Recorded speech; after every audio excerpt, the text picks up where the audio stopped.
Assalamualaikum warahmatullahi wabarakatuh. Sarang-sarang.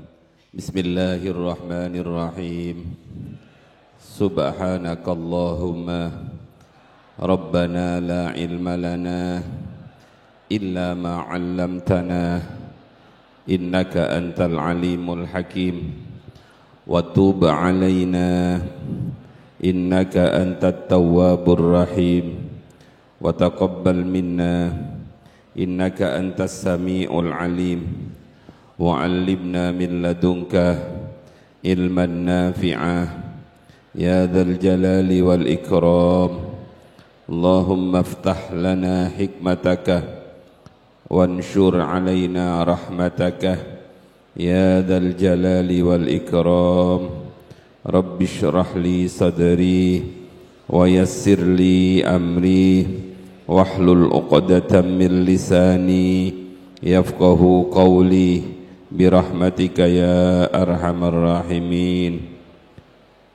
Khususan ingkang sedaya biasa dihususi oleh Mbah Yai Jamal, oleh Mbah Yai Hashim Latif, lahumul Fatihah. Iyyaka na'budu wa iyyaka nasta'in.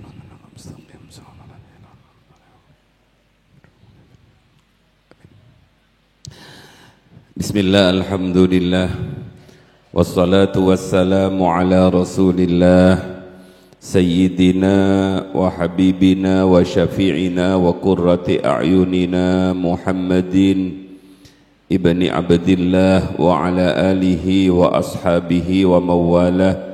Fala hawla wala quwwata illa billah amma ba'du. Faqad qala ta'ala fi kitabihil karim, a'udzu billahi minasy syaithanir rajim. Qul in kuntum tuhibbunallaha fattabi'uni yuhibbukumullah wa yaghfir lakum dunubakum. Wa qala fi ayatin ukhra wa may yuti'illaha war rasula fa ulaika ma'al ladzina an'ama Allahu 'alaihim minan nabiyyin was-siddiqin wasyuhada'i was-salihin wa hasuna ulaika rafiqa. Allahumma ja'al hadzal ijtima'an mubarakan maqbulan wa mardiyan indaka ya Allah. Allahumma nawwir qulubana wa quluba auladina wa quluba jami'i man talaba fi ma'hadina hada binuril ma'rifah wa ilmil mukashafah wal basirah wal iman wal islam. Ya Fattah ya Alim, iftah qulubana wa qulubahum futuhal arifin. Iftah qulubana wa qulubahum futuhal arifin birahmatika ya arhamar rahimin.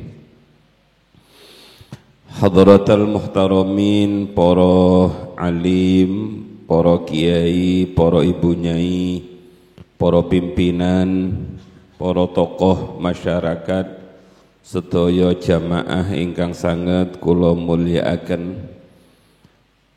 Kebiasaan pengausan Abah Romo Ki Haji Muhammad Jamaluddin niku, seingat kami kalau ada momen-momen tertentu biasanya beliau menjelaskan momen tersebut. Di antaranya adalah Rabu Wekasan. Kulo khawatir jenengan tanglet teng kulo nopo dalile Rabu Wekasan. Sebab niki kan kota. Nik teng desa niku mboten usah dalilan. Teng desa niku nopo ingkang didhawuhaken kiai pun langsung diamalkan. Nik teng kota niku biasane nopo dalile Rabu Wekasan. Karenanya kulo awali riyin kula khawatir mangke jenengan tanglet dalile Rabu Wekasan. Karena khawatir jenengan tanglet, maka kula tak cerita mawon. Sayyidina Umar ibnul Khattab radhiyallahu anhu itu tidak bertanya kenapa Rasulullah mencium Hajar Aswad. Beliau rata-rata para sahabat niku nopo yang dilampai oleh baginda Rasul tidak ditanyakan tapi berusaha untuk dilampai. Begitu Sayyidina Umar mencium Hajar Aswad, cerdasipun ngeten sekedap. Sebelum mencium, beliau dawuh riyin, "Hei batu, sampean hanya sekedar batu yang tidak memberikan manfaat juga tidak memberikan madarat. Saya cium kamu akan tetap diam, saya pukul juga kamu tidak akan melawan. Tapi ojo GR ya, tak cium sampean bukan karena sampean, tapi karena kekasih saya mencium sampean, aku tak nyium sampean. Jadi bukan karena kamu loh, tapi karena kekasih saya." Inilah yang dalam bahasa doaipun Abah itu husnal mutaba'ah atau kamalal mutaba'ah, mengikuti secara sempurna tanpa harus dipertanyakan. Mangke jenengan Google tingali kan banyak perdebatan tentang Rabu Wekasan, pun boten usah repot jenengan, monggo diamalkan nggih boten diamalkan nggih boten nopo karena misalnya pun terlalu sakti sampun siap nerima balak. Tapi ingat kadang-kadang yang enggak mengamalkan niku kadang-kadang menyesal. Iya, wong ngono ae ku gak ngamalno, wis morat marit. Coba saya sedia payung sebelum hujan maka enak. Para rawuh ingkang sangat kula mulyakaken, kula ingat lagi ceritanipun Mbah Yai Jamal. Ada pondokipun niku pondok Quran. Suatu saat pondok niku kathah santri yang kejinan. Akhirnya kiainya ngutus pengurus untuk sowan Mbah Yai Jamal. Akhirnya Abah marani pondok tersebut karena bersahabat akrab dengan Mbah Yai, naminipun Mbah Yai Mahfud. Akhirnya Abah namung matur ngeten, "Yai, sedaya niku wonten racikane. Jenengan namung ngamalaken Quran terus nggih sae niku. Tapi nggih wonten racikan-racikan amal-amal selain Al-Qur'an." Sejak saat itu kemudian pondok tersebut Romo Yai ini pun derek baiat datang peta Telung Agung, dan masih banyak cerita-cerita yang lain.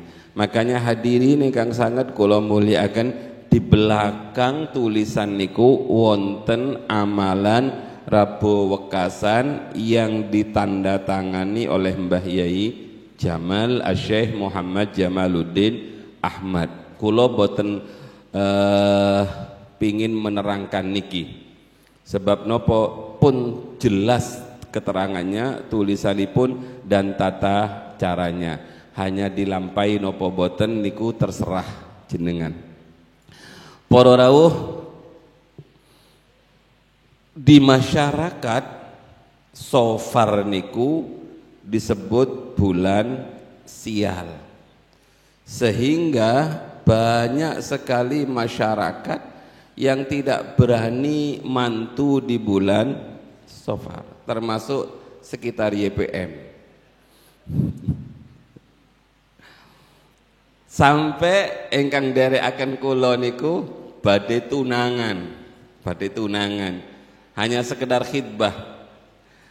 Disuwun jangan di bulan Safar, sebab bulan Safar itu bulan sial.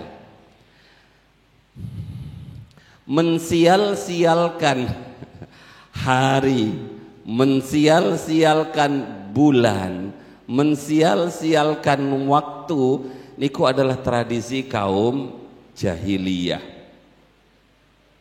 Tapi kalau keutamaan waktu niku memang ada dalam Islam. Tapi kalau mensial-sialkan niku nggih tradisi jahiliyah. Nggih monggo menawi jenengan pengin nerusaken sae sehingga jenengan termasuk mansanna. Makanya malam niki kula ingin ngambil ngeten bapak-bapak, niki ngajinya malam niki pun mboten usah terlalu serius. Kula pingin jenengan berpikir terbalik, karena jenengan niki adalah tokoh-tokoh pendidikan. Bagaimana kalau malam ini kita sepakat bahwa bulan Safar itu adalah bulan yang sangat amat indah, amat sangat berkesan. Dan bulan Safar itu adalah bulan kenangan yang tidak mungkin bisa dilupakan dalam sejarah Islam. Karena bulan ini satu bulan yang dipilih oleh Allah untuk menikahkan kekasihnya Nabi Muhammad sallallahu alaihi wasallam dengan Sayyidatina Khadijatul Kubra. Ternyata rumah tangga Nabi enggak sial buat. Bulan Safar ini juga adalah bulan yang dipilih oleh Allah sebagai bulan di mana kekasihnya, putri tercinta dari baginda Rasul, Sayyidatina Fatimah Zahra, dinikahkan dengan Sayyidina Ali. Tapi pun boten usah terlalu frontal jenengan, ayo nikah di bulan Safar, sebab khawatir ana inda dhanni abdi bi, nek ragu-ragu mangke kejadian betul, bukan karena sofarnya, tapi karena dhon yang ada dalam diri kita. Para rawuh ingkang sangat kula muliakan, monggo sareng-sareng kita mulai ngaos. Bismillahirrahmanirrahim. Kula niku narik-narik nopo ingkang pas diambil pada malam niki, akhirnya ketemu waman ahabbahu lam yu'thir alaihi syai'an. Yang kedua, bulan Safar niki adalah bulan gerbang pertama untuk masuk pada bulan Maulid. Artinya mulai hari ini, mulai bulan ini, rata-rata masyarakat itu sudah rapat napa bapak-bapak? Rapat panitia Maulidan. Adalah rapat, tidak ada rapat yang paling mulia dibandingkan rapat Maulid. Rapat kelulusan kecil, rapat kenaikan kelas kecil, tapi rapat yang paling mulia adalah rapat Maulid. Dan itu biasanya diadakan di bulan oleh rapat sial. Nah, porora pun mangke jenengan ketinggalan terlalu serius. Mangke kalau kasih waktu 1/4 jam untuk ngobrol kali kula teng forum niki, napa ingkang pengin diobrolaken. Nah, tanya jawab nggih, namanya tanya jawab niku nggih boten namung jenengan ingkang tanya, kula nggih juga berhak tanya pada jenengan. Pundi kepala sekolah SMA-nya misalnya, kalau pengen tanglet enak men kula mawon yang ditanyakan nggih, kula kadang-kadang punya keinginan untuk bertanya. Para rawuh monggo sareng-sareng ditingali. Bismillahirrahmanirrahim. Qala al-muallifu rahimahullahu ta'ala wa nafa'ana bihi wa bi'ulumihi wa amaddana bi asrarihi wa a'ada alaina bi barakatihi fid daraini amin ya rabbal alamin. Wa man ahabbahu lam yu'thir alaihi syai'an. Wa man ahabbahu, siapapun orangnya yang mencintai hunya, kembalikan saja kepada Allah. Tapi hunya itu tidak menutup kemungkinan dikembalikan kepada Rasulullah. Hunya juga tidak menutup kemungkinan dikembalikan kepada guru mursyid. Waman ahabbahu, siapapun orangnya yang mencintai Allah, lam yu'thir alaihi syai'an, maka dia tidak akan mengutamakan sesuatu yang lain mengalahkan yang dicintai. Makanya kita kenal dalam istilah niku usul fikih niku adalah al-ithar. Ithar mendahulukan orang lain mengalahkan dirinya sendiri kalau dalam urusan yang bersifat sosial bagus. Tapi kalau dalam urusan ubudiyah niku malah makruh. Wa man ahabbahu lam yu'thir alaihi syai'an. Para rawuh ingkang sangat kula mulyakaken, di syarahnya di bawah niku Wa man ahabbahu lam yu'thir alaihi syai'an bayani min iradatihi wa syahawatihi fahadhihi alamatun yu'rafu biha halu man idda'a bulugha hadhil maqamat. Siapapun orangnya yang mencintai Allah, maka pasti dia akan menomorsatukan Allah, memprioritaskan Allah, mengalahkan segala sesuatu selain Allah. Apa sesuatu itu? Iradatihi, keinginan-keinginannya, wa syahawatihi, dan syahwat-syahwatnya. Fahadihi alamatun, orang yang seperti ini mendahulukan cintanya terhadap Allah, mendahulukan fikirannya untuk Allah, itu adalah tanda-tanda yang bisa diketahui akan kondisi orang yang mengaku bahwa dirinya sudah sampai pada makom di situ adalah makom mahabbah, makom baqa, dan makom fana. Para rawuh ingkang sangat kula mulyakaken, al-zahir atau al-batin, atau al-zahir bisa, al-zahir mir'atul batin. Zahir ini adalah cerminan dari batin. Mungkin kula kalih panjenengan tidak paham apa yang ada dalam hati kita karena memang itu terselubung. Tapi apa yang ada dalam hati kita niku akan terbaca di raut wajah kita, terbaca di jawarih kita.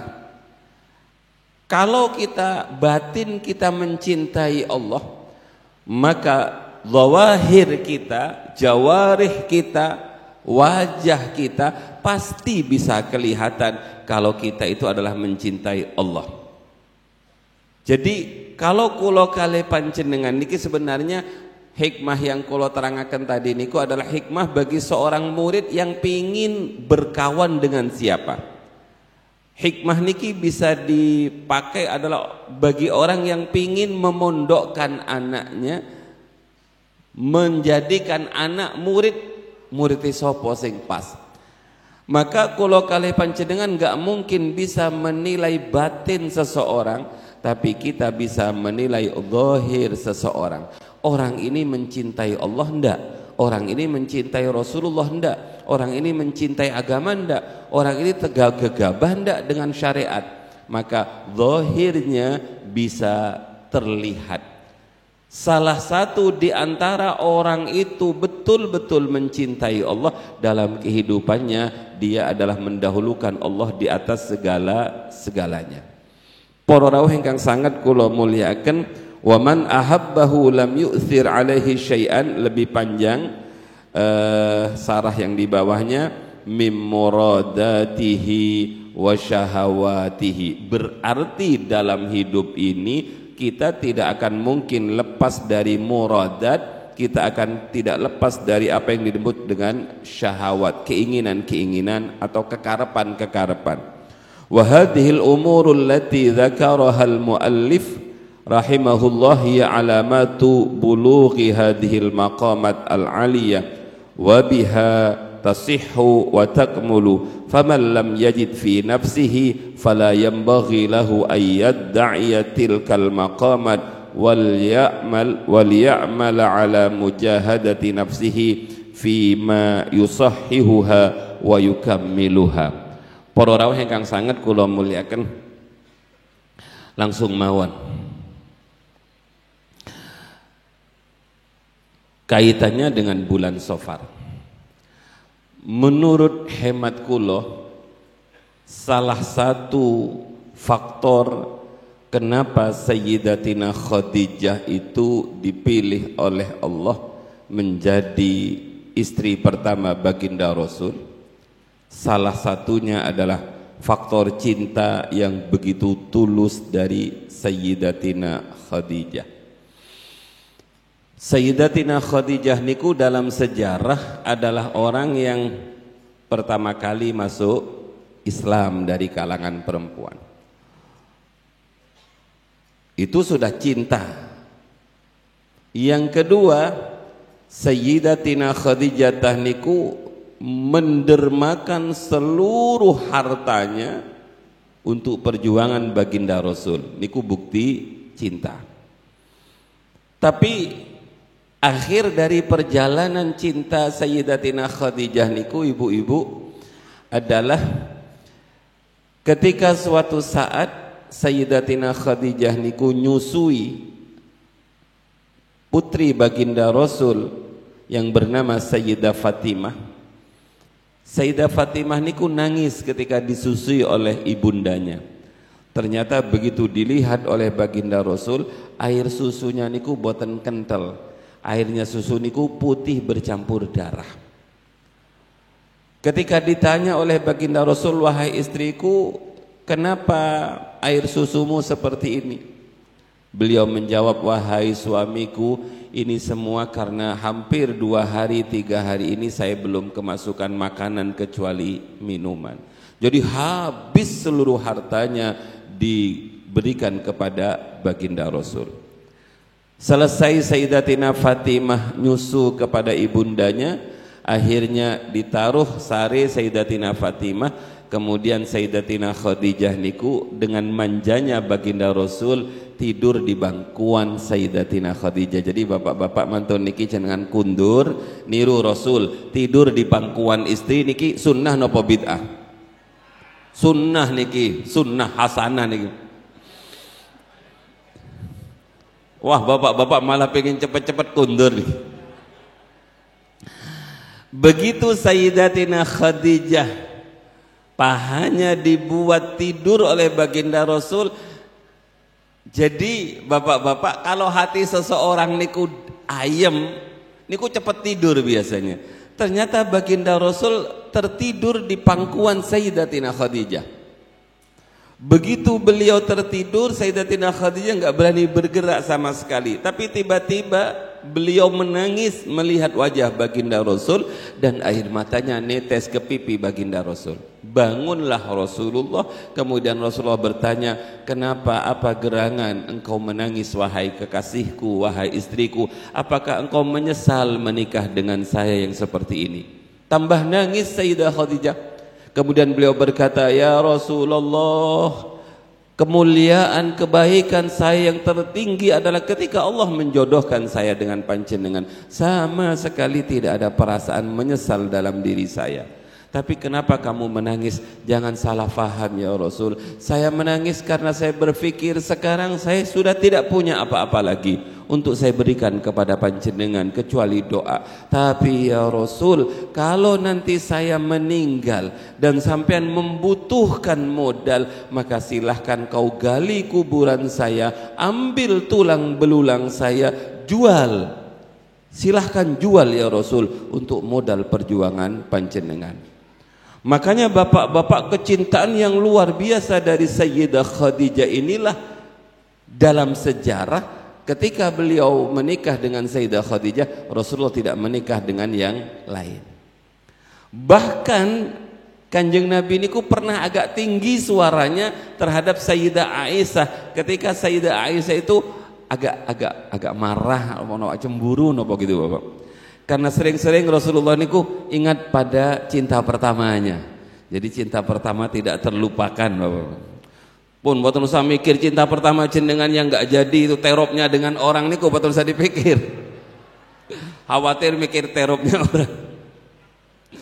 Para rawuh, suatu saat adik dari Sayyidatina Khadijah niku datang berkunjung kepada baginda Rasul. Rasulullah melihat perempuan ini mengatakan, ya Khadijah, ya Khadijah, ya Khadijah. Didengar oleh Sayyidatina Aisyah, panas napa boten Bu? Kinten-kinten. Bu, panas napa boten? Panas. Suatu saat Kanjeng Nabi, tolong antarkan ini kepada keluarganya Khadijah. Akhirnya Sayyidatina Aisyah berdiri di depan Rasul sambil berkata, ya Rasul, orang seperti itu kok masih diingat-ingat? Janda saja masih diingat-ingat. Kan sampean sudah dapat pengganti perawan lagi. Wah, ini namanya Nggih, malum bapak-bapak, wong namanya cinta itu rata-rata kan begitu, ingin dimiliki sendirian, ingin dimiliki pikiran dan hatinya, jangan berpikir tentang orang lain. Begitu Sayyidah Aisyah mengatakan seperti itu, Rasul enggak terima. Akhirnya Rasulullah mengatakan, iya memang dia adalah janda, tapi dia mendapat saya dalam keadaan perjaka, sedangkan kamu memang perawan, tapi kamu dapat saya dalam keadaan, wah niki manteknya luar biasa niki bapak. Hadirin ingkang sangat kula muliakan, ada kejadian yang sangat indah yang ketika kula membaca tafsir tentang Iqra niku indah sekali, panjang, tapi boten kula tulis teng niku. Ketika Kanjeng Nabi sebagaimana panjenengan pahami pulang dari Gua Hira pasca mendapatkan wahyu, dan itu kejadian pertama yang sangat berat dalam kehidupan Nabi. Nabi sampai menggigil. Akhirnya Nabi pulang. Jadi bapak-bapak kalau ada masalah di luar jangan kemana-mana, pulang saja. Jalan keluarnya ada di rumah, bukan di kafe nggih Bu. Di rumah ada istri kita yang bisa memberikan jalan keluar. Itulah yang dilakukan oleh baginda Rasul. Malah kumpul sampai rencang-rencangin nang kafe, nggak ketemu masalahnya, tambah bermasalah. Begitu Kanjeng Nabi mendapatkan permasalahan yang luar biasa yang membuat beliau gemetar, membuat beliau pucat, membuat beliau kedinginan. Beliau pulang menemui istrinya, Bu, jadi ini fungsi salah satu rumah tangga yang hebat itu adalah tempat untuk saling menguatkan. Jadi bapak-bapak kalau di kantor ada masalah, pulang temui istri, beres masalahnya. Kecuali istrinya sudah menunggu di depan rumah, ada apa? Wah, tambah masalah niku. Akhirnya kita lihat dalam sejarah, begitu Rasulullah sampai di depan rumahnya, beliau masuk ke dalam rumahnya, kemudian beliau berkata dengan manjanya, zammiluni, zammiluni, zammiluni. Itu sebenarnya contoh yang sangat indah dari baginda Rasul. Napa nggih bahasanya zammiluni niku? Kemuli ngoten nggih. Mboten paling dekap aku gitu. Kemuli ngoten. Nggih boten eco bapak-bapak, istri kok hanya ngemuli sret kemudian ditinggal ke dapur. Dekap aku. Tapi Rasulullah kan santun kalau berkata, nggak mungkin keloni aku, itu kan YPM nih ngoten niku. Zammiluni. Ini sehebat apapun ibu-ibu laki-laki, sekuat apapun laki-laki, pasti dia butuh pada panjenengan. Rasul niku kurang nopo bapak-bapak? Kekasihnya Allah, orang yang paling kuat, mentalnya kuat, fisiknya kuat, dan semuanya kuat. Tapi beliau masih mengatakan zammiluni. Kemudian dengan penuh kasih sayang Sayyidatina Khadijah menyelimuti baginda Rasul, dan saya tidak tahu apa lanjutannya. Dan memang tidak penting lanjutannya niku bapak-bapak. Tapi kemudian dengan hebatnya Sayyidatina Khadijah mengatakan begini, hatta dhahaba anhu ar-raw'u. Kemudian ketika kesedihan, ketakutan itu sudah mulai berangsur menghilang dari baginda Rasul, Sayyidatina Khadijah baru berkata, ini pelajaran yang sangat indah ibu-ibu. Biarkan suami kita ngomong, biarkan suami kita curhat, biarkan suami kita menampakkan apa yang ada dalam dirinya, jangan dipotong. Kalau dipotong niki masalahnya tambah berat. Aku takut deh, laki-laki penakut, ganti jilbab. Waduh, tambah pengennya mendapatkan kasih sayang, mendapatkan semangat, malah tambah digitukan bapak-bapak. Para rawuh, ketika perasaan takut yang ada dalam diri baginda Rasul niku dhahaba ilang, maka summa qala li Khadijah, kemudian dia berkata kepada Sayyidatina Khadijah, ay Khadijatu mali wa akhbaraha al-khabara. Qala laqad khashitu ala nafsi. Jadi kemudian setelah gemetarnya niku ilang, baru Kanjeng Nabi niku bercerita tentang ketakutannya kepada Sayyidah Khadijah, betapa hebatnya seorang Khadijah yang menjadi tempat curhat Kanjeng Nabi niki. Kemudian Sayyidatina Khadijah, begitu beliau mengatakan bahwa saya adalah sangat takut terhadap diri saya dengan pengalaman baru ini, qalat lahu Khadijatu kalla abshir fa wallahi la yuhzikallahu abadan wallahi innaka latasilur rahim wa tasduqul hadis wa tahmilul kalla wa taksibul ma'dum wa tuqri ad-dhaifa wa tu'inu ala nawaibil haqqi. Ini kalau nggak cerdas tidak bisa bapak-bapak. Kata Sayyidatina Khadijah, tenang, ndak perlu panjenengan takut, ndak perlu panjenengan merasa susah, ndak perlu panjenengan merasa sedih. Justru panjenengan harus tetap gembira. Dalam kondisi seperti apapun panjenengan tetap harus bergembira, karena jenengan niki sinten? Jenengan ini adalah kekasihnya Allah, jenengan ini adalah orang yang sangat dicintai oleh Allah, dan tidak mungkin yang mencintai itu membuat sakit yang dicintai. Ini bahasanya kok ngomongin. Enggak mungkin orang yang mencintai itu membuat sakit orang yang dicintai. Begitu kan bapak-bapak? Siap. Apa jawab Kanjeng Nabi? Diam Kanjeng Nabi. Padahal biasanya Nabi yang mubalik, biasanya Nabi yang memberi kata-kata. Ini Nabi mendengarkan ceramah. Jadi bapak-bapak yang biasa jadi guru, jadi dosen, jadi penceramah, kadang-kadang harus dengar ceramah dari istri gitu. Nopo Gus tadi pendakwah keren apa katanya? KPK. Nopo niku? Kelompok pendakwah keren. Hei para pendakwah keren. Kita harus mendengar istri kita. Rasulullah diam dan panjang nasihatnya Sayyidatina Khadijah. Tenang wahai suamiku, berbahagialah engkau bahwa kekasihmu tidak mungkin membuat kamu sedih. Kekasihmu pasti melindungi kamu, kekasihmu pasti mencintai kamu, kekasihmu tidak akan mungkin membuat kamu susah. Sebab panjenengan lah niki bapak-bapak cerdas dia Sayyidatina Khadijah. Niki namanya motivatir yang hebat. Jadi kalau laki-laki niku motivator, kalau perempuan niku motivatir. Motivatir yang hebat Sayyidatina Khadijah. Apa yang disampaikan oleh Sayyidatina Khadijah? Saya berkata seperti ini bukan tanpa alasan wahai kekasihku, wahai suamiku, karena engkau memang orang yang tidak pantas untuk dibuat susah. Sebab panjenengan niku adalah orang yang fa wallahi la yukhzikallahu abadan. Demi Allah, selama-lamanya Allah tidak akan membuat panjenengan susah. Sebab panjenengan innaka latasilur rahim. Jadi kebaikan-kebaikan suaminya niku disebut satu-satu untuk membangkitkan semangatnya. Panjenengan gak mungkin susah, panjenengan gak mungkin sedih, karena panjenengan adalah pribadi yang ahli silaturrahim, pribadi yang mengajari silaturrahim. Makanya bapak-bapak dalam sejarah Kanjeng Nabi niku sejak sebelum jadi Nabi, beliau adalah orang yang ahli silaturrahim.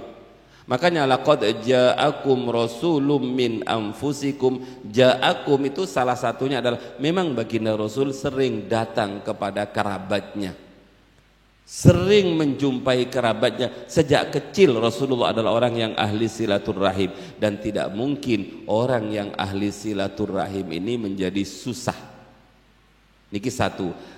Yang kedua, kata Sayyidatina Khadijah, wa tasduqul hadis, dan pasti Allah tidak akan menyusahkan panjenengan, karena panjenengan ini orang yang kalau berbicara jujur, tidak pernah panjenengan itu berbicara bohong, tidak pernah panjenengan berbicara yang salah.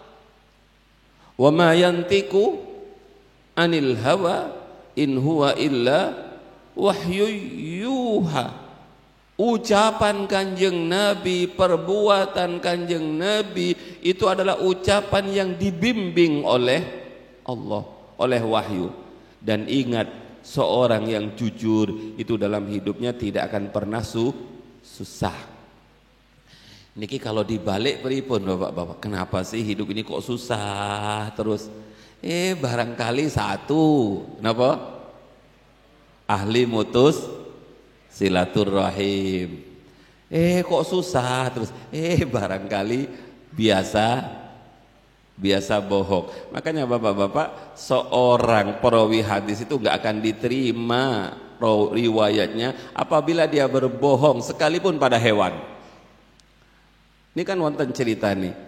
Ada seorang yang merawikan hadis, kemudian hadisnya dianggap tidak sahih karena apa? Karena dia bohong pada ayam. Kir. Begitu ayamnya datang mau ditangkap gak dikasih makan.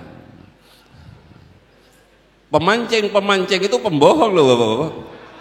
Ada yang hobi mancing, dikasih makan kayak koyok-koyok sebenarnya mau ditangkap. Awas loh Bapak-bapak jenengan. Pun buat lu sama mancing Bapak-bapak. Bohong pada ikan itu. Begitu dimakan ternyata ditangkap. Belarah niki boten hikam, malam niki boten hikam Bapak. Niki hikam niku biasanya lurus ngoten niku. Pun kalau terusakan yang kedua. Yang ketiga adalah watahmilul kallah. Engkau adalah orang yang biasa menanggung kesedihan, kesusahan orang lain. Itu Nabi. Tidak mungkin orang yang selalu membantu orang lain niku akan hidupnya susah. Pun dipercepat. Wa taksibul ma'dum. Engkau adalah pribadi yang biasa mengusahakan sesuatu yang tidak ada. Bahkan pernah ada kejadian niku Bapak-bapak, ada seorang yang datang kepada baginda Rasul, kemudian dia minta sesuatu padahal Rasulullah tidak punya sesuatu tersebut. Maka Kanjeng Nabi bilang, kamu pergi ke toko kelontongan itu, minta sesuai kebutuhan kamu, nanti kalau ditanya nanti saya yang bayar. Akhirnya Rasulullah kemudian bekerja menjadi penyiram air di ladang karena hanya ingin nyauri utang orang lain. Itulah baginda Rasul. Enggak mungkin pribadi yang seperti ini akan dibuat susah oleh Allah karena betul-betul pribadi yang mulia. Wa tukri ad-dhaif, dan engkau baginda Rasul enggak mungkin selama-lamanya dibuat susah oleh Allah karena engkau adalah seorang yang biasa nyuguhi tamu. Kalau hadir ke YPM niku remen, ada kopi Arab. Mangke biasanya ada napa niku makanan Arab-Araban. Berarti YPM itu identik dengan Arab. Mangke makanannya biasanya nggih Arab-Araban, kabuli dan lain sebagainya. Niki kula dereng makan mulai tadi niki. Mudah-mudahan enggak meleset. Tapi kadang-kadang al-toma niku meleset Bapak-bapak. Makanya kalau kali panjenengan mau ndayo niku katanya Abah Jamal niku makan sik ben gak Arab. Kalau boten Arab tapi al-adatu muhakkamah ngoten. Hadirin ingkang sangat kula muliakan, Nabi niku adalah orang yang biasa nyuguhi tamu.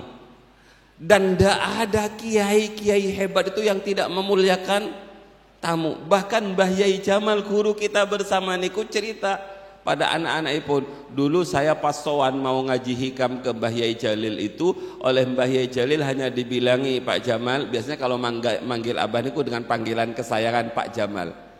Pak Jamal, ini dibawa dibektani cangkir kali piring. Mangke ditambahi nggih cangkiri kali piringi. Souvenir niku kadang-kadang lari-lari sekolah-sekolah niku sekarang souvenirnya ngasih cangkir sama piring. Niku tersinggung seharusnya guru-gurunya niku. Karena mungkin setiap dia sowan kepada gurunya gak pernah dikasih cangkir, gak pernah dikasih piring. Mbah Yai Jamal niku dikasih cangkir, dikasih piring kenging nopo? Karena biar pengajian-pengajiannya hikam waktu niku, awal-awalnya hikam niku dawuhipun istri kula disuguhi daharan. Niki bukan berarti mantun niku pertemuan yang akan datang disuguhi daharan, boten. Makanya terus katanya istri kula niku dulu ngaji hikamnya niku di musola dekatnya panti asuhan niku. Niku setiap yang hadir niku dikasih daharan oleh Abah. Kemudian pindah ke Muhibbin, semakin banyak dikasih jajan piringan. Semakin banyak sekarang hanya diganti kopi kalih teh. Nah, orang yang begitu memuliakan tamu seperti ini bapak-bapak, nggak mungkin hidupnya dibuat susah oleh Allah Subhanahu wa ta'ala. Pun boten perlu kita membahas tentang kemuliaan menghormati tamu. Terus wa tu'inu ala nawaibil haq, dan engkau adalah seseorang yang menolong terlaksananya kebaikan-kebaikan. Dan hanya itu yang disampaikan oleh Sayyidah Khadijah, padahal masih banyak. Cukup dengan kata-kata itu, kemudian baginda Rasul bersemangat kembali sehingga hilang rasa takut dari dada baginda Rasulullah sallallahu alaihi wasallam. Maka Sayyidah Khadijah niku bapak-bapak adalah pribadi yang tak tergantikan dalam kehidupan baginda Rasul, bukan hanya karena beliau adalah istri pertama Rasul, bukan hanya karena beliau adalah orang yang memberikan keturunan kepada Kanjeng Rasul, tapi beliau lebih dari itu adalah orang yang cintanya luar biasa. Makanya seseorang yang mencintai sesuatu pasti dia mengalahkan dirinya untuk yang dicintai. Lam yu'thir alaihi syai'an, bahkan jasadnya pun diserahkan kepada baginda Rasulullah sallallahu alaihi wasallam. Kemudian napa niku yang lagunya Mbah Maimun, sayangnya pesertanya sudah pergi. Yang itu loh. Sa'duna fid dunya. Ayo Mas, masuk lagi Mas. Masih ada enggak? Ayo bareng-bareng, ada yang apal sa'duna fid dunya? Ayo Mas, bantu saya Mas. Ngaji ini adalah ngaji yang nyantai malam ini. Sa'duna fid dunya bil ukhra bi Khadijatal kubra wa Fatimataz Zahra bi Khadijatal kubra wa Fatimataz Zahra. Nanti belakangan mohon jenengan nggih diminta. Kalau teruskan, Mbah Maimun saking cintanya, saking kagumnya akan kepribadian Mbah Khadijah niku, beliau sangat senang dengan lagu ini, bahkan beliau menangis dengan lagu ini. Sayyidana Al-Habib Umar itu lagu yang paling disenangi adalah lagu tentang Sayyidatina Khadijah. Maka kembali bapak-bapak, almar'u ma'aman ahabbah. Karena begitu cintanya Mbah Maimun, maka Mbah Maimun dikumpulkan dengan ibunda Khadijah makomnya. Beliau dimakomkan di Ma'la, di pemakaman Sayyidatina Khadijatul Kubra. Kalau kula kali panjenengan umroh, biasanya travel akan membawa kita ziarah Ma'la. Sempatkan bapak-bapak mendekat ke makomnya Sayyidatina Khadijatul Kubra. Para rawuh ingkang sangat kula mulyakaken, ingkang kedua bi Khadijatal Kubra wa Fatimataz Zahra. Bagaimana bulan Safar ini adalah juga bulan yang dipilih oleh Allah untuk menikahkan putri tercinta baginda Rasul Sayyidah Fatimah dengan Sayyidina Ali karramallahu wajhah. Dalam sejarah, orang yang paling mirip dengan Kanjeng Nabi itu adalah Sayyidah Fatimah. Bahkan para sejarawan mengatakan Fatimah dengan Kanjeng Nabi niku seperti pinang dibelah dua. Betapa kita membaca sejarah tentang luar biasa kecintaan Sayyidatina Fatimah. Beliaulah yang berlari membersihkan kotoran unta yang sengaja dilemparkan oleh Abu Jahal dan Abu Lahab kepada baginda Rasul. Beliaulah yang menangisi Kanjeng Nabi. Bahkan dalam sejarah beliau pernah menangis dan tertawa dalam satu saat. Beliau menangis sejadi-jadinya, kemudian beliau tersenyum dengan senyuman yang paling indah. Ketika para sahabat bertanya, kenapa wahai Sayyidah Fatimah engkau menangis kemudian engkau tertawa? Saya menangis karena abah saya bilang beliau sebentar lagi akan wafat. Tapi kemudian saya tertawa, saya tersenyum karena beliau memberi informasi bahwa saya adalah orang yang pertama kali nyusul beliau. Kata-kata ini adalah kata-kata yang keluar dari lisan kita.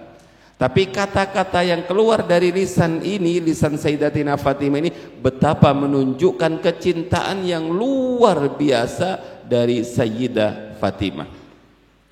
Para rawuh ingkang sangat kula mulyakaken, ada beberapa kisah indah tentang Sayyidah Fatimah.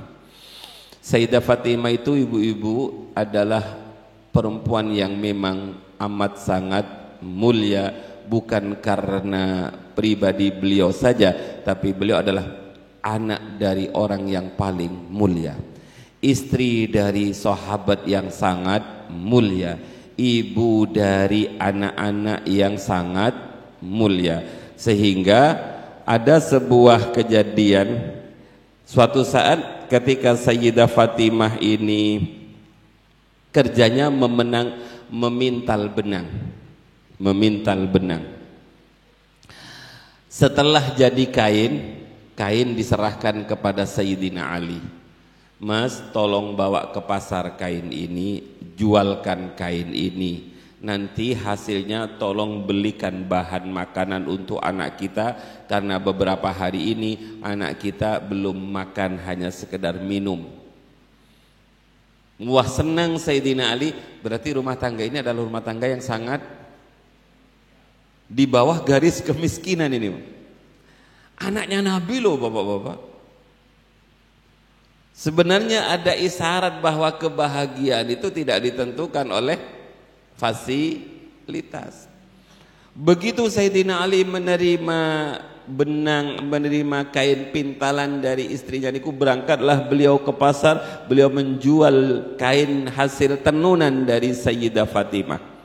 Begitu beliau dapat uang, pulang dari pasar hendak membeli gandum, di tengah jalan beliau dicegat oleh seorang perempuan tua sambil berkata, wahai yang lewat, tolong bantu kami, anak-anak kami yatim belum makan. Sayyidina Ali itu orang yang gak tegaan, langsung diberikan semua. Kalau ini terjadi di YPM bapak-bapak, kira-kira apa yang akan terjadi ketika pulang kemudian ditanya oleh istrinya, mas mana gandumnya, mana berasnya, mana uangnya? Sudah tak kasihkan, mbok rondo di tengah jalan. Wah, perang dunia ke-10 ini. Sayyidina Ali langsung memberikan itu tanpa berpikir. Baru setelah selesai beliau berpikir. Jadi rata-rata keluarga Kanjeng Nabi termasuk Sayyidah Aisyah niku sampai pernah Sayyidatina Aisyah niku ketika saking biasanya memberi orang, semuanya dikeluarkan untuk orang lain. Saat itu beliau sedang puasa, kemudian begitu maghrib dia tanya kepada kawannya, ada ndak buko? Lah jenengan sampun suka akan sedoyo teng tiyang. Jadi itulah keluarga baginda Rasul. Para rawuh kemudian Sayyidina Ali agak berpikir, lah ini kalau saya pulang bagaimana saya harus menjawab? Mungkin kalau jawaban bisa karena saya tahu pribadi Fatimah.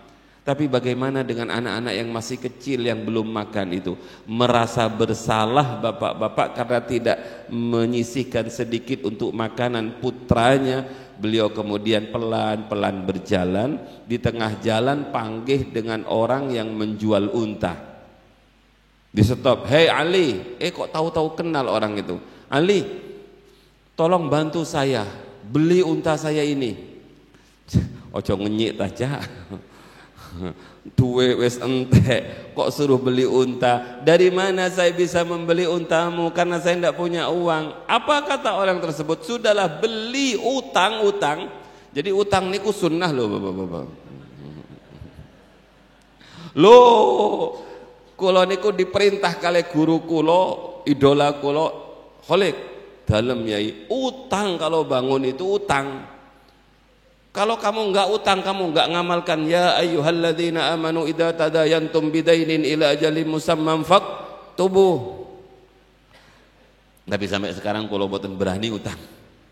Khawatir enggak berani nyaur kemudian mati, karena Kanjeng Nabi niku pernah cerita nggih, begitu ada orang meninggal itu Nabi tanya, punya utang ndak? Nggih ya Rasul, wis sampeyan sing nyolati aku gak. Keng napa ya Rasul? Aku gak mau nyolati orang yang masih punya hutang. Makanya untuk orang-orang Indo kemudian dipidatokan niku utangnya. Barangkali si mayit punya utang, tolong berhubungan dengan ahli waris. Akhirnya Nabi gak nyolati orang yang punya utang itu. Setelah gak nyolati, tiba-tiba datang malaikat Jibril, ya Rasul, solati orang itu. Boten wong punya utang, sudahlah solati, sudah disauri. Akhirnya Kanjeng Nabi bilang, siapa yang nyauri? Saya yang nyauri. Keng nopo kok sampean repot-repot nyauri orang itu? Ketahuilah bahwa orang itu biasa membaca surat Al-Ikhlas ping 1 setiap hari. Jadi bapak-bapak kalau panjenengan punya utang kata dan pingin disauri oleh malaikat Jibril, gampang, wiritan. Buktikan bapak-bapak, buktikan. Kalau terusakan. Akhirnya Sayyidina Ali setuju, dibelilah unta itu gampang-gampanganipun cerios, cerita dibeli dengan harga misalnya 50 juta. Utang. Berangkatlah Sayyidina Ali nuntun unta ini ke pasar hewan. Niki dalilnya belantik bapak-bapak. Begitu sampai di pintu pasar unta, Sayyidina Ali sudah dicegat oleh laki-laki kedua. Wahai Ali, lo kok kenal saya orang itu? Untamu apik dek, tak tuku ya dek. Nggih monggo, memang kula jual. Minta berapa sampean? Pun terserah jenengan. Niki kula tumbas 50 utang. Wah 50? Unta sebagus ini 50, ini 100 harganya dek. Saya beli 100 ya. Wonten tiang pembeli katos ngoten di sepanjang.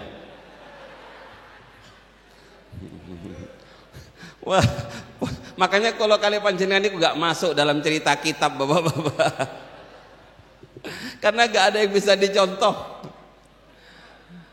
Ketemu orang yang gak tahu pasar ngoten niku, paling menawi kalau kali panjenengan unta kayak ini dek 50 yo gak kuat, gak ngangkat. Ini ngangkatnya 25 ini.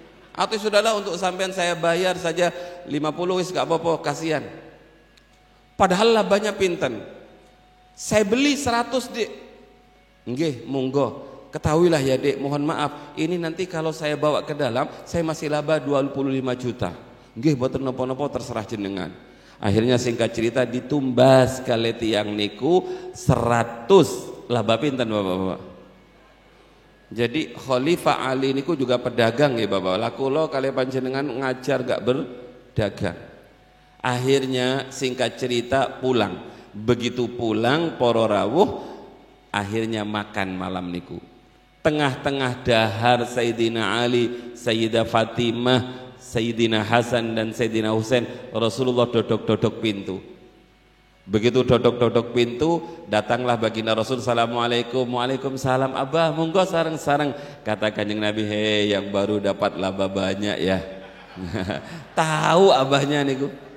Nggih bah, leres. Ali pengen tahu ndak siapa yang menjual unta itu?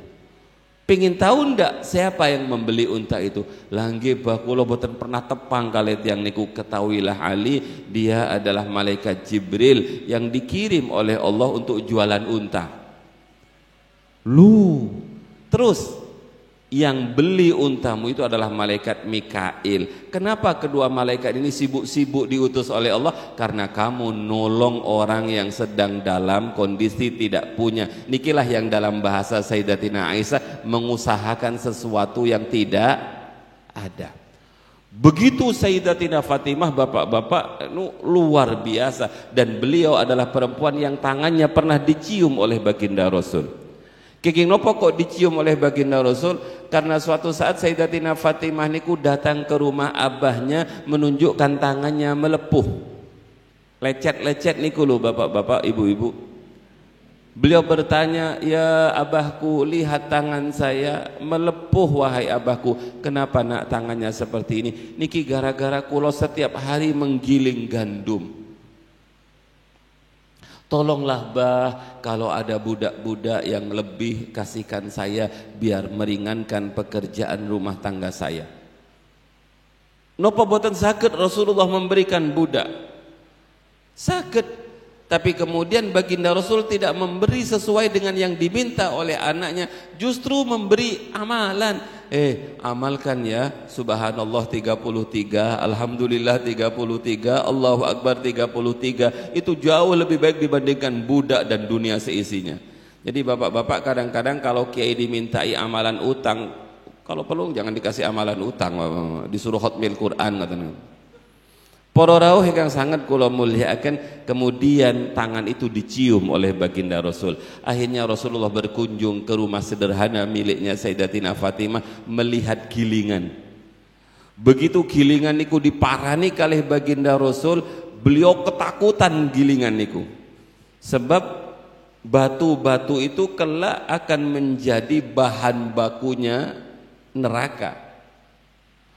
Kemudian dengan izin Allah gilingan niku matur, "Ya Rasulullah, mohon maaf kalau gara-gara saya tangan putri tercinta jenengan sampai lecet-lecet. Ya Rasul, kula janji apabila panjenengan ngizini kula dan kula tidak dijadikan sebagai bahan bakunya neraka, kula tak muter-muter ki mbak ya Rasul."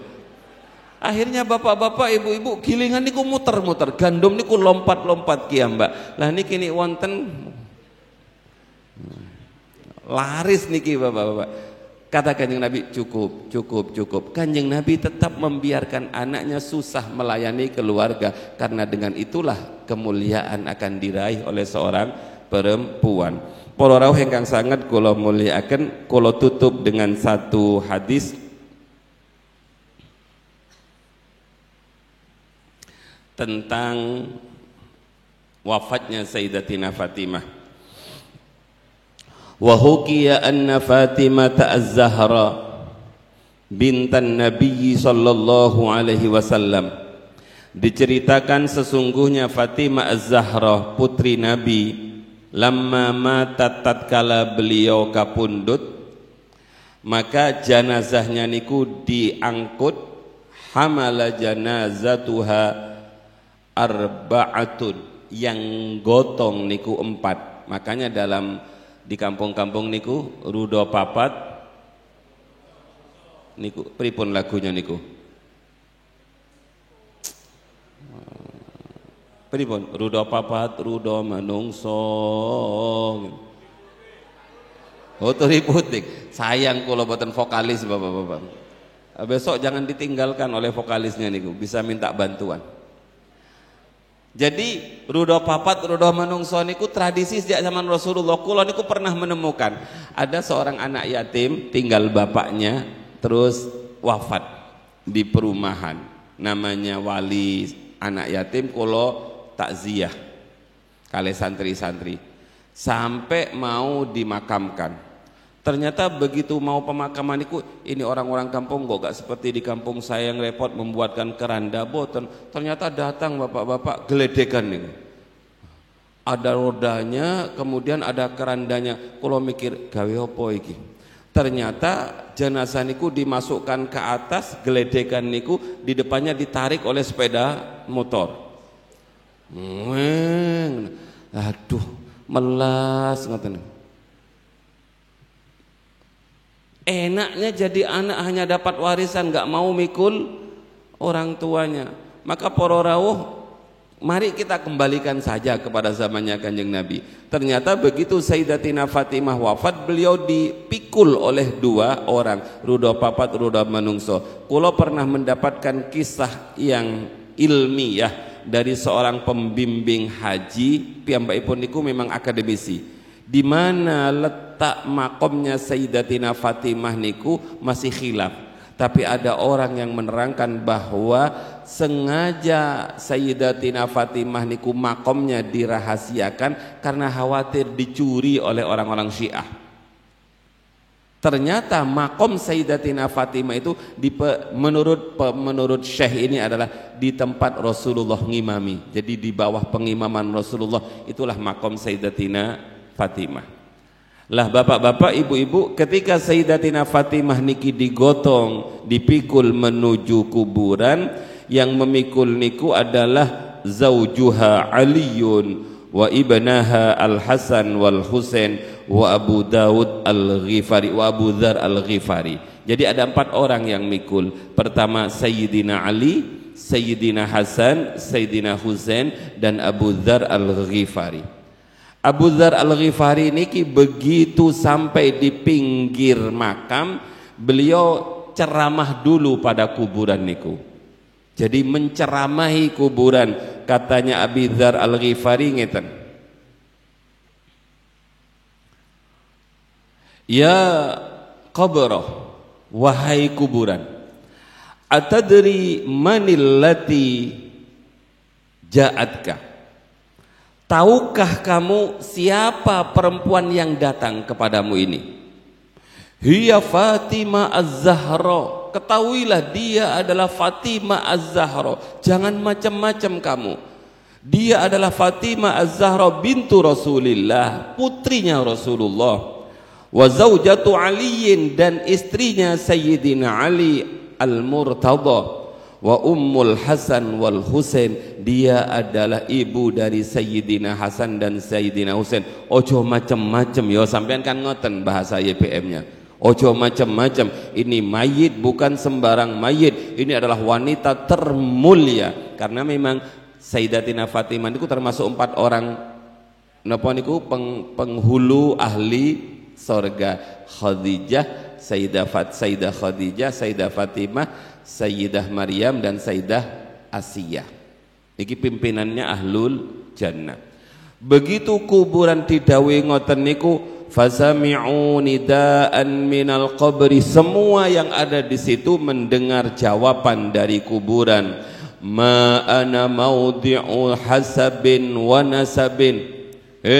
Orang-orang yang ada di atas sana, saya ini bukan tempat untuk mengagung-agungkan keturunan, untuk mengagung-agungkan nasab, bukan di sini tempatnya. Berani sekali kuburan niki bapak-bapak jawab ngoten niki. Kemudian wa innama ana maudhi'ul amalis sholih, ketahuilah saya hanya tempat amal soleh. Fala yanju minni illa, maka tidak akan selamat dari saya siapapun dia, nasabnya setinggi apapun, pangkatnya setinggi apapun, enggak akan selamat dari jepitan saya, enggak akan selamat dari siksaan saya, kecuali illa man, satu, kathura khairuhu wa salima qalbuhu wa khalasa amaluhu. 3 ini yang menyelamatkan kita dari siksa kubur. Jadi gampangannya Sayyidatina Fatimah saja dijawab ngoten, ya pasti kalau Sayyidatina Fatimah pasti selamat bapak-bapak, kecuali 1 orang yang banyak amalnya, banyak kebaikannya, salima qalbuhu, hatinya salim, qalbun salim, sepi, bersih dari penyakit-penyakit hati, amalnya sangunya banyak, wa khalasa amaluhu, dan ikhlas amalnya.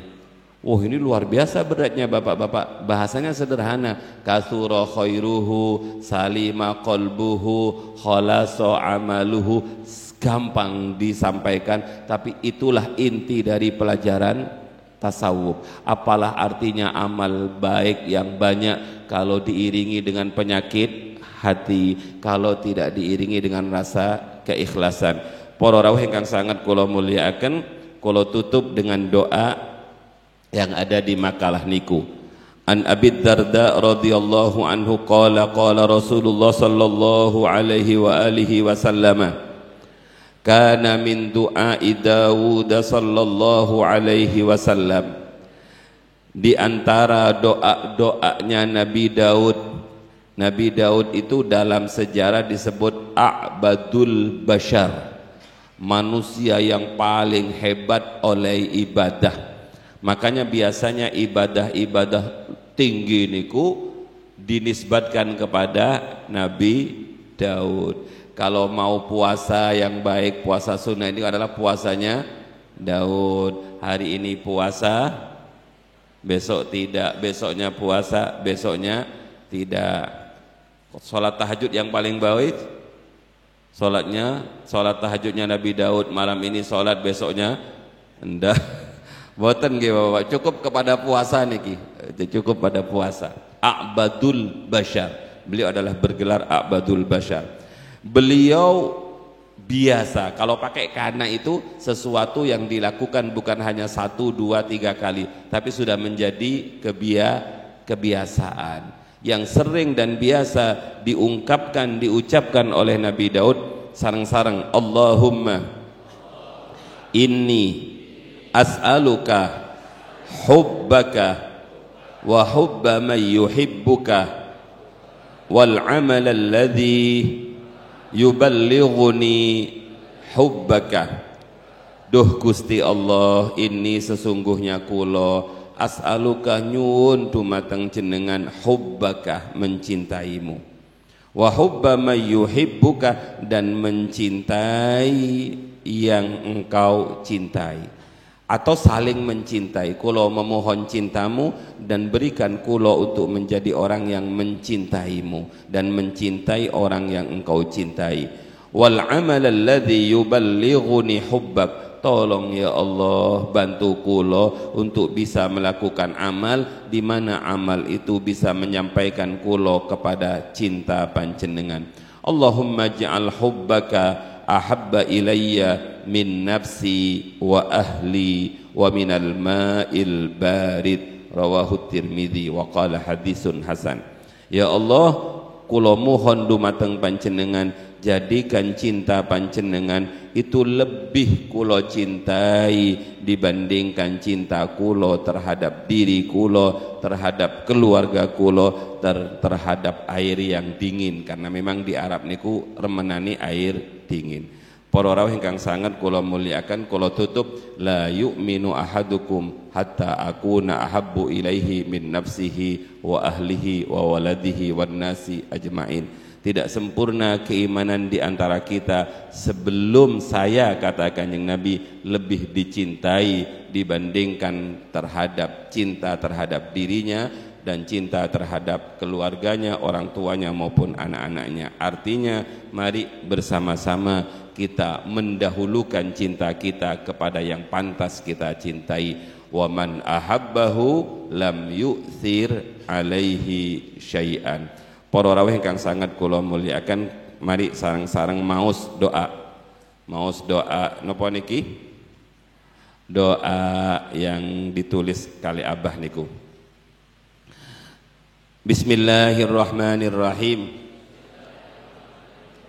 Niki setelah selesai sholat, murid-murid thariqah niku salah satu cirinya, katanya Mbah Yai Jamal niku, tidak mengurangi jumlah, tidak menambah jumlah, manut nopo yang diijazahkan.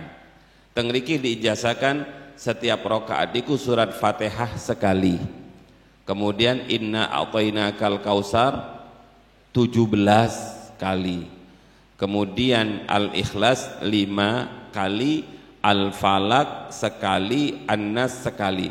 Angsal nopo boten Gus, kalau ringkas semuanya satu angsal. Tapi nggih niki boten ciri khas murid thariqah. Biasanya murid thariqah niku sesuai dengan dawuhnya guru. Bismillahirrahmanirrahim. Allahumma ya syadidal quwah wa ya syadidal mihal, ya aziz ya man dhallat li'izzatika jami'u khalqika, ikfina min syarri jami'i khalqika, ya muhsin ya mujammil ya mutafaddil ya mun'im ya mutakarrim يا من لا إله إلا أنت ارحمنا برحمتك يا أرحم الراحمين اللهم بسر الحسن وأخيه.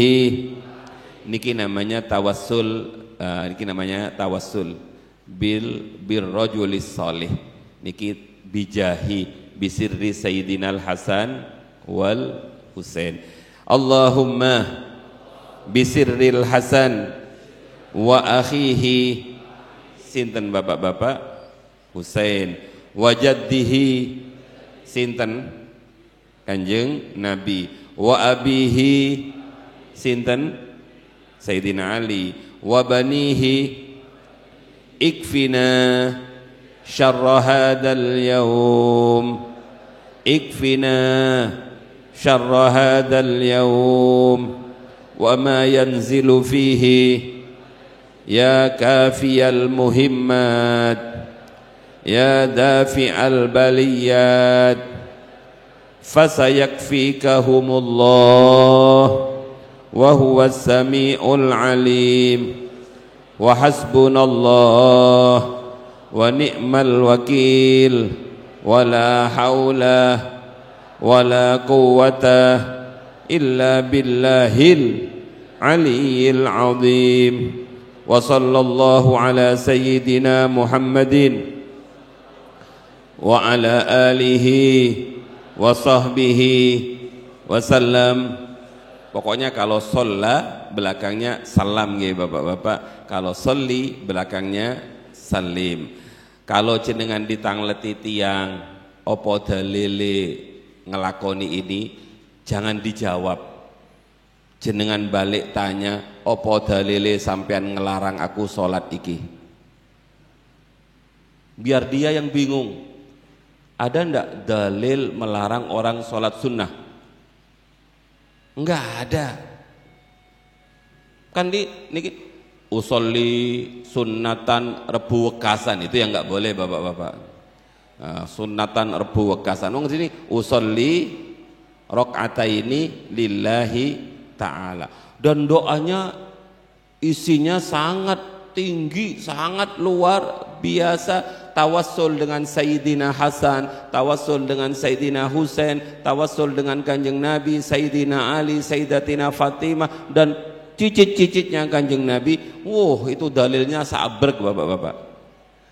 Jadi enggak usah diladeni kalau ada yang tanya minta dalil. Justru jenengan tangleti nopo dalil yang melarang kula doa ngeten niki. Pasti boten kepanggih bapak-bapak. Niki ingkang saged dalem sampai akan nyuwun agungipun pangapunten. Rabbi fanfa'na bi barakatihim bi hurmatihim wa amitna fi tariqatihim wa mu'afatihim minal fitani. Bismillahirrahmanirrahim. Allahumma inni astaudi'uka ma 'allamtanihi fardudhu ilayya inda hajati ilaihi wa la tunsinihi ya rabbal alamin. Tanggal 12 Rabiul Awal kula ngawontenaken maulid. Kamis malam Jumat 28 September kula ngundang jenengan. Kalau absen mangke. Masa setiap bulan tak parani. Mboten gak ikhlas kata saya ngoten. Masa setiap bulan tak belani sekali ae gak teko ngoten. Terlalu. Enggak bahaya ta. Kalau kedatangannya itu tidak bertepuk sebelah. Mboten. Yang longgar kalau aturi dateng ngeledok Pondok Putra. Insyaallah ingkang badhe rawuh Habib Ahmad dan sedaya keluarganya. Mangke ingkang sholawatan beliau. Habib Ahmad niku muridipun Abuya Syekh Maliki, yang tokoh Ahlus Sunnah wal Jamaah yang ketika di dalam kubur digali kukunya tambah panjang niku Bapak, yang jasadnya masih tetap utuh. Beliau adalah guru munsyidnya beliau. Munsyid itu berarti setiap Syekh Maliki, Syekh Alawi Al-Maliki Al-Hasani niku ngeten acara, beliau yang disuruh mau sholawat sehingga disebut munsyid. Beliau Habib Ahmad bin Idrus Al-Habsyi dari Pasuruan yang biasa juga sholawat di istana dan lain sebagainya. Beliau rawuh. Engkang nomor kalih engkang paring mauidhah mangke naminipun Habib Soleh bin Muhammad Al-Jufri Solo. Beliau adalah as-sabiqunal awwalun, muridnya Habibana Habib Umar bin Hafid. Kemarin beliau yang menghantarkan mendampingi bersama Habib Jindan. Beliau adalah ketua muwasalah baina ulama'il muslimin fil alam. Beliau insyaallah hadir dan para habaib. Jadi ibu-ibu kalau suwun rawuh nggih berpahala bonuse nyawang gantenge Habib ngene selawat ini. Nyawang Habib niku mugi-mugi sami kali nyawang baginda Rasul. Para rawuh niki ingkang saged dalem sampaiaken nyuwun agungipun pangapunten. Wassalamualaikum warahmatullahi wabarakatuh.